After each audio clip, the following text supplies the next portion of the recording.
மறைந்தும் மறையாமல் நம்மோடு வாழ்ந்து கொண்டிருக்கின்ற முத்தமிழ் அறிஞர் கலைஞர் அவர்கள் கொண்டு வந்த கனவு திட்டம்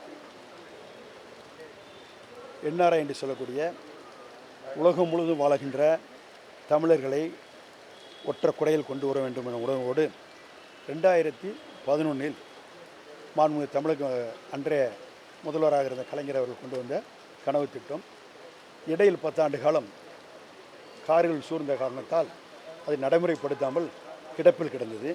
மீண்டும் திராவிட மாடல் ஆட்சி அமைந்தவுடன் திராவிட மாடல் நாயகன் மாண்புமிகு தமிழக முதல்வர் அண்ணன் தளபதியார் அவர்கள் முதலமைச்சராக பதவியேற்றவுடன் 2021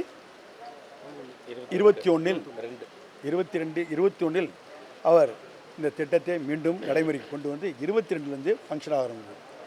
உலகம் முழுவதும் பரவி கிடக்கின்ற நாம் தமிழர்களுடைய இன்னல்களை, இடுக்கண்களை, செயற்கை சீற்றம், இயற்கை சீற்றத்தால் ஏற்படுகின்ற அவர்களுக்கு ஏற்படுகின்ற துன்பங்களை, துயரங்களை களைய வேண்டும் என்ற உணர்வின் அடிப்படையில் இன்றைய தினம் அயலக தமிழக நல வாரியத்தை உருவாக்கி அதற்கென்று தலைவர் மற்றும் உறுப்பினர்கள் நியமித்து அதன் அடிப்படையில் இயங்கி கொண்டு வந்துள்ளது. ஆனால் அவர்களுக்கு குருவிக்கும் கூடு உண்டு, எறும்புக்கும் புத்து உண்டு என்ற சூழ்நிலையில் நம்முடைய இந்த அயலக அணி செயல்பாட்டுக்கு என்று ஒரு அலுவலகம் இல்லை.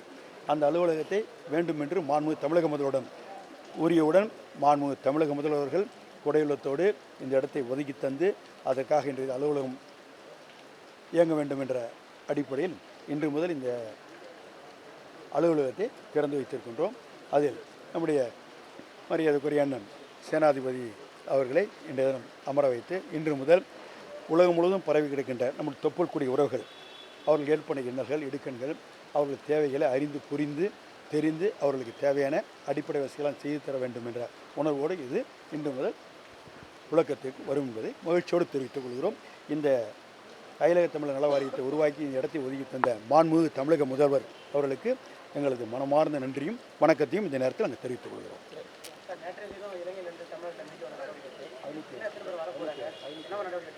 அப்படி ஏறக்குறைய 506 பேர் வந்திருக்காங்க. இந்த 506 பேரில் இந்தியா முழுவதும் இருக்கக்கூடிய பல மாநிலத்தை சேர்ந்தவங்க. அதில் குறிப்பாக நம்ம தமிழர் தோராயமாக சுமார் 283 பேர். அதில் ஆண்கள் 213 பேர், பெண்கள் 70 பேர். இதில் மாணவர்கள் 37 பேர். 37 மாணவர்களும் பார்த்தீங்கன்னா அவங்க எம்சிசி மாணவர்கள்.